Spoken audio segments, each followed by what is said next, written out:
Hello friends, I welcome all of you to my channel bank Nifty tomorrow. दोस्तों, मैंने आपके सामने Nifty bank spot का 5 minutes time frame का chart यहाँ पर डिस्प्ले किया हुआ है। ठीक है। सबसे पहले आप सभी को रामनवमी की हार्दिक शुभकामनाएं। जय श्री राम। और अभी बात करते हैं कि कल किस तरीके से हमने काम करना है मार्केट में, हमारा डिस्कशन किया था। तो कहीं ना कहीं मार्केट में आई वाज बेरिश ओनली, क्योंकि एक करेक्शन मोड में मार्केट चल रही है। तो मैंने बोला था कि मेरी स्ट्रैटेजी में सेल ऑन राइज की रखूँगा। कॉल के बारे में मैं थोड़ा सा अवॉइड करूँगा जब तक कुछ इंडिकेशन ना मिल जाए मार्केट में। ठीक है। एंड यहाँ पर आप देख सकते हो मार्केट जैसे खुलने के बाद थोड़ा सा ये कंफ्यूजिंग कैंडल्स बनाई डोजी। ये बेसिकली ट्रैपिंग होती है। पुट वाले पुट के बारे में सोचते हैं, कॉल वाले कॉल के बारे में सोचते हैं। एंड मार्केट ने एक पुल बैक दिखाया, छोटा सा हल्का सा, यहाँ पे कहीं ना कहीं 570 580 के आसपास। और एंड यहाँ फिर से एक रिट्रेसमेंट, अगेन इसको रेजिस्टेंस बना के मार्केट फिर से नीचे आ गई। ठीक है। तो यहाँ पर ज़्यादा कुछ मिला नहीं है। अगर किसी ने सेल ऑन राइज भी किया होगा तो ज़्यादा से ज़्यादा 80-100 पॉइंट का कुछ मूव उसको मिला होगा यहाँ पर या यहाँ पर। तो बेसिकली ज़्यादा कुछ नहीं, लेकिन एडवांटेज यही था कि अगर किसी ने करंट एक्सपायरी में, मैक्सिमम ट्रेडर आई नो कि चाहे हम कुछ भी डिस्कशन करें, लेकिन करंट एक्सपायरी में काम करना प्रेफर करते हैं और करते भी है। रीज़न बीइंग कि प्रीमियम बहुत कम होते हैं एंड ज़ीरो हीरो का चस्का जिसको लग गया वो तो भैया किसी की नहीं सुनता। ठीक है। एनीवेज, तो अगर आप एटलीस्ट सही डायरेक्शन में बैठे होंगे, अगर सेल ऑन राइज किया होगा तो कुछ ना कुछ मिला होगा आपको। ठीक है। तो जो 40-45 रुपये का जो प्रीमियम चल रहा था वो 115 130 तक यहाँ पर आपको मिल गया। ठीक है। तो जो भी है कमेंट सेक्शन में बताना कैसा रहा आपका दिन। बट अदरवाइज अगर ओवरऑल व्यू देखोगे तो it was a sideways market between 47,400 से लेके 600। तो 150-200 पॉइंट के बीच में ही मार्केट रेंज बाउंड रही। ये तो मैं हाई और लो बताया मैंने, बट अदरवाइज़ ये 150 पॉइंट के बीच में ही मार्केट कहीं ना कहीं ट्रेड करती रही। तो बेसिकली प्रीमियम डीके बहुत ज़्यादा हो गया था और कुछ नहीं हुआ। ओके। लेकिन अभी यहाँ पर क्या आगे क्या, करेक्शन मोड में तो मार्केट अभी भी है, निगेटिविटी तो मार्केट में अभी भी है, ग्लोबल क्यूज जो है वो भी निगेटिव ही है। लेकिन यहाँ पर मार्केट ने क्या किया है, एक पॉज लिया है। पूरा दिन मार्केट ने जो रेंज बनाई है, तो ऐसा जब होता है तो दिस इज़ अ पॉज। अब इस पॉज का मतलब क्या है कि या तो मार्केट हो सकता है कि अगर ट्रेंड को कंटिन्यू करना है, मतलब ये करेक्शन के फेस को कंटिन्यू करना है, तो इसका लो ब्रेक करके कहीं ना कहीं नीचे की जर्नी कंटिन्यू करेगी। और एक आधा पुल बैक मार्केट को लेना है एंड ऊपर की तरफ जाना है तो ये हाई मार्केट को ब्रेक करना पड़ेगा। मतलब जो मैं कंसोलिडेशन का रूल बताता हूँ, तो ये पूरा दिन मार्केट ने 200 पॉइंट में कंसोलिडेशन किया है। तो अगर कंसोलिडेशन को ऊपर की तरफ मार्केट ब्रेक करती है तो थोड़ा सा एक पुल बैक मिल सकता है, और बाद में फिर सोचेंगे कि ट्रेंड फिर से अपना रिज्यूम कर रही है ऊपर की तरफ, या ये सिर्फ एक हल्का सा पुल बैक था एंड फिर नीचे का ट्रेंड मार्केट यहाँ पे कंफर्म कर रही है, लोअर हाई लोअर लोस का। ठीक है। तो ये और एक अभी एक पुल बैक होने के बाद ही हमें पता चलेगा।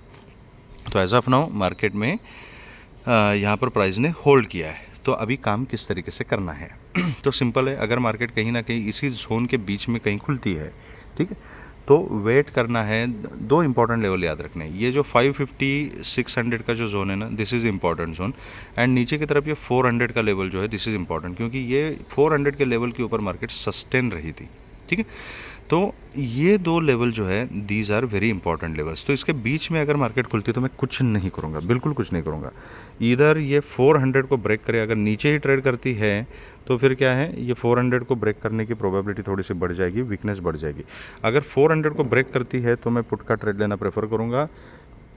नीचे फिर 250 270 250 तक के टारगेट तो इजीली मिल सकते हैं अगर 400 को मार्केट ब्रीच करती है तो। एंड फिर 250 के नीचे अगर टिक जाती है मार्केट तो 47,100 एंड फिर 47 तक के टारगेट्स भी मिल सकते हैं। तो इस हिसाब से काम करना है। कॉल के बारे में मैं एक ही चांस लेना प्रेफर करूँगा, अगर मार्केट ये 550-600 का जो जोन है ना, इसके ऊपर टिक जाती है तो उस केस में फिर एक आधा पुल बैक जो है, वो पुल बैक का ट्रेड लेने की हम कोशिश कर सकते हैं। बस ओनली डिफरेंस कि अगर कॉल का ट्रेड लेना है तो ये एक ही कंडीशन में लूँगा कि ये 600 के ऊपर टिक जाए, चाहे वो यहीं फ्लैट खुल के यहाँ से ऊपर चली जाए, या तो 600 के ऊपर ही खुले और ऊपर कुछ पैटर्न बनाए, तो फिर पैटर्न थोड़ा वेट करना पड़ेगा। अगर गैप अप खुलती है, बहुत ज़्यादा गैप अप खुलती है, तो फिर सपोर्ट मिलने तक वेट करना पड़ेगा कि ये प्रेजेंट हाई को, ये 600 लेवल को ये सपोर्ट बनाए, यहाँ तक डिप ले ले और फिर कुछ पैटर्न बनाए, तब हम डिसाइड कर सकते हैं कि कॉल लेना है या नहीं लेना है। तो सपोर्ट कंफर्म होना चाहिए अगर गैप अप खुलती है तो।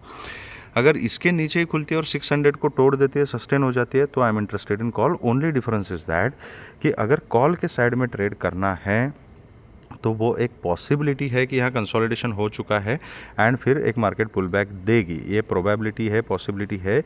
इसीलिए हम कॉल में ट्रेड करने के बारे में सोचेंगे। तो पर्सनली मैं क्या करूँगा, अगर कॉल का ट्रेड लेना है तो मैं सिर्फ 15 या 20% जो क्वांटिटी है उसके साथ ही मैं ट्रेड करूँगा। 15-20% से ज़्यादा क्वांटिटी में मैं ऊपर की ट्रेड नहीं लूँगा, एंड जो भी ट्रेड करूँगा that is always with a very strict stop loss.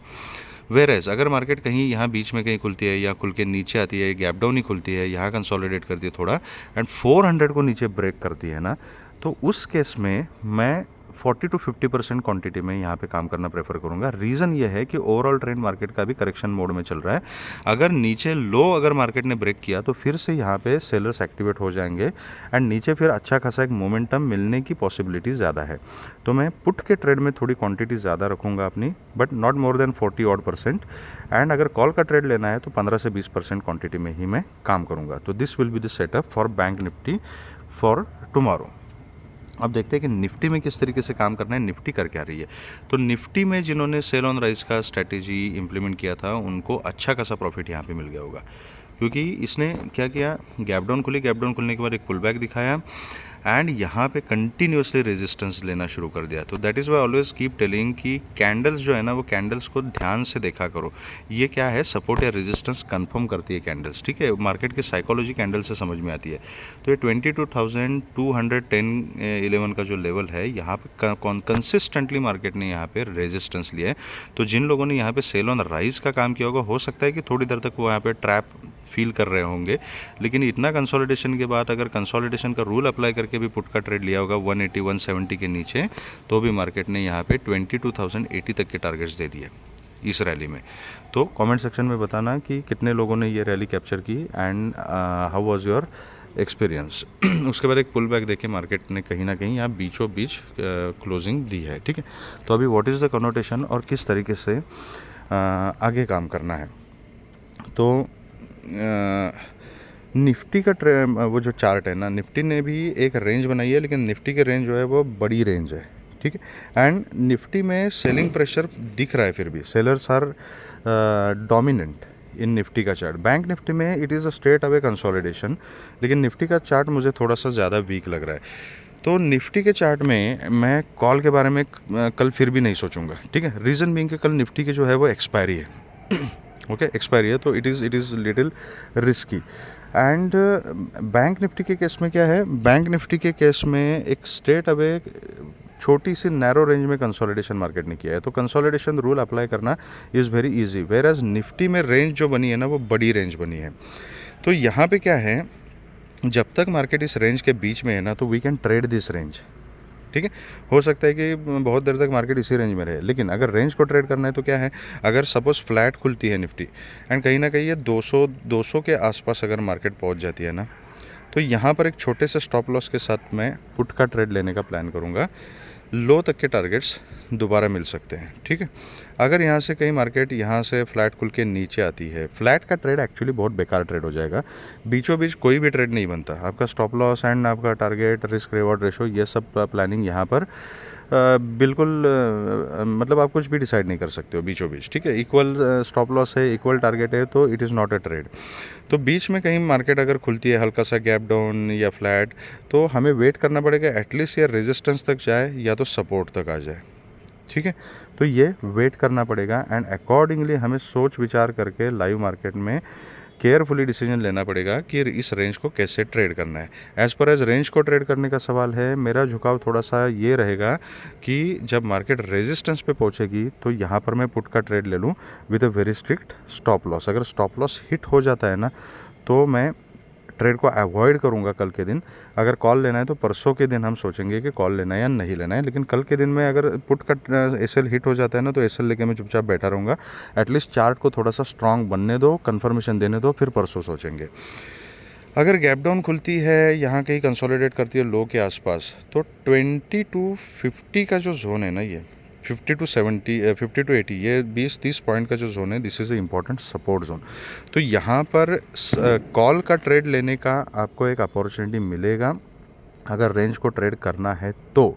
लेकिन ये ट्रेड अगर लेना है तो this is a very risky trade और बहुत ही स्ट्रिक्ट स्टॉप लॉस के साथ ये ट्रेड लेना पड़ेगा। और जैसे ही मार्केट 20 टू 80 के नीचे ट्रेड करना शुरू करेगी तो कॉल के बारे में सोचना ही नहीं, और 20 टू 50 के नीचे फिर अच्छा खासा डाउनफॉल मिलेगा।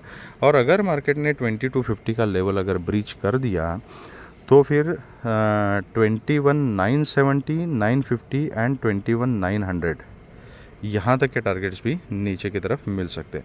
अगर गैप अप ओपन हो जाएगी मार्केट और कहीं ना कहीं 200-220 के आसपास ही अगर गैप अप ओपन हो जाएगी तो छोटे से स्टॉप लॉस के साथ मैं पुट का ट्रेड लेना ही प्रेफर करूँगा। ठीक है, गैप डाउन खुल जाएगी तो यहाँ थोड़ा सा वेट करना पड़ेगा।